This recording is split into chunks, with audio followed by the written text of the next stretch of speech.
YCP అధినేత జగన్ రెడ్డి తన భద్రత కోసం ప్రైవేటు సైన్యాన్ని ఏర్పాటు చేసుకోవడం ఆశ్చర్యకరంగా మారింది. మామూలుగా ఆయనకు కొంతమంది బౌన్సర్ల రక్షణ ఉంటుంది, కానీ ఈసారి పూర్తిగా పోలీసులని పక్కన పెట్టేసి తన ప్రైవేటు సైన్యం రక్షణలో ఉండాలని జగన్ రెడ్డి నిర్ణయం తీసుకున్నారు.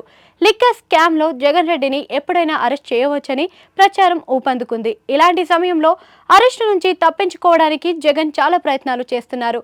నిరంజన్ రెడ్డి నేతృత్వంలో లాయర్ల టీంలను రంగంలోకి దింపారు. కానీ వారు ఇప్పటికే జగన్ రెడ్డిని అరెస్ట్ చేస్తే కింది కోర్టు నుంచి హైకోర్టు వరకు ఎలాంటి పిటిషన్లు వేయాలో రెడీ చేసుకుంటున్నారు. అదే సమయంలో జగన్ రెడ్డికి వ్యవస్థలపై పనితీరుపై చాలా గౌరవం ఉంటుంది. అందుకే ప్రైవేటు సైన్యాన్ని ఏర్పాటు చేసుకున్నారు. గతంలో అవినాష్ రెడ్డి సిబిఐ అరెస్ట్ చేయడానికి వచ్చినప్పుడు ఆయన తన తల్లి అనారోగ్యం పేరుతో కర్నూలులో ఓ వైసీపీ నేత ఆసుపత్రిలో ఉండిపోయారు. ఆసుపత్రి చుట్టూ వందల మంది గూండాలు, రౌడీలను ఉంచారు.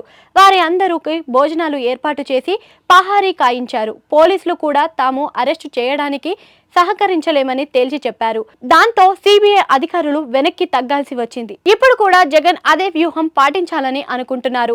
తన చుట్టూ ప్రభుత్వ పోలీసులకు రక్షణ ఉంటే అరెస్టు చేయడానికి వస్తే ఎవరు అడ్డుకోరని, అదే ప్రైవేట్ సైన్యం అయితే పోలీసులను సైతం నెట్టివేస్తుందని, తను సురక్షితమైన ప్రాంతానికి తీసుకెళ్తుందని భావిస్తున్నట్లుగా తెలుస్తుంది. అయితే ప్రైవేట్ సైన్యాలు బీహార్ లాంటి రాష్ట్రాల్లో పనిచేస్తాయేమో, కానీ ఏపీ లాంటి చోట్ల వర్కౌట్ అవ్వవని జగన్ ఊహించలేకపోతున్నారు.